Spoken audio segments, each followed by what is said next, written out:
I am honored to talk to you. How are you doing today? Well, I'm honored to talk to you too, Tony. We have a love of Star Trek, you and I.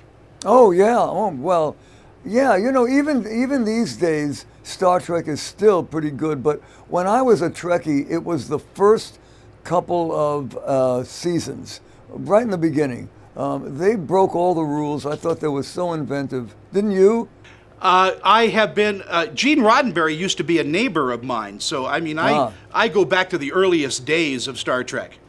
Yeah, well, that's when I connected with it too. Gene Roddenberry is a genius. Absolutely. And well, speaking of geniuses, let's talk about Barry Manilow. Thank you. First of all, congratulations on your 500th performance at the Westgate Resort. What an accomplishment. What an achievement. Yeah, well, we started playing the International Theater when it was called the Las Vegas Hilton. That was back in 1988.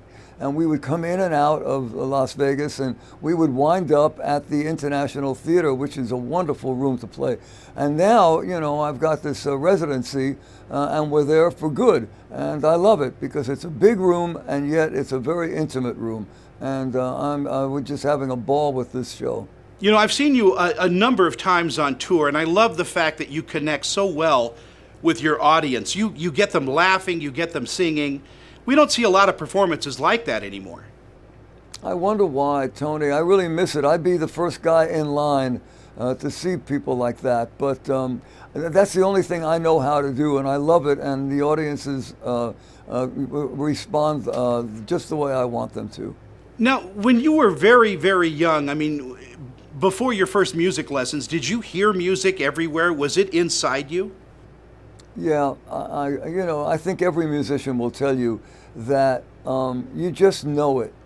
Before music lessons, before records and other artists, you just know it. It's just part. It was just part of me, even as a little kid.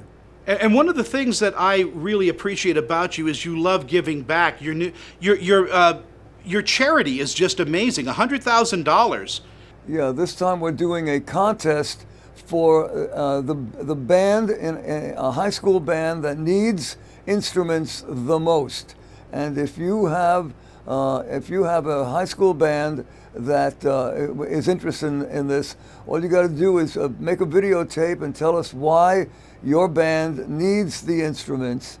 And then if you win, we give you $100,000 worth of musical instruments and band uniforms. Isn't that great?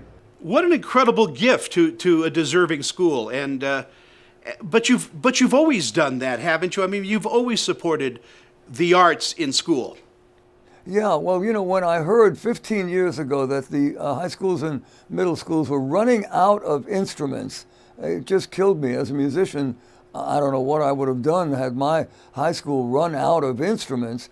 And so I started to go, when I went on the road, I would do a musical instrument drive, and I would donate a piano to every city, and I'd ask the audiences to give us their instruments if they're not using it, if they're just collecting dust in their homes, and they would do it. They would bring down instruments, and we would collect it in every city, and we did that for about 15 years. But now we're going further than that and trying to give a lot of great instruments to some schools. Our time is so limited. I wanted to wrap this up by asking you, what are 3 of your favorite movies that come to mind right now? Judgment at Nuremberg,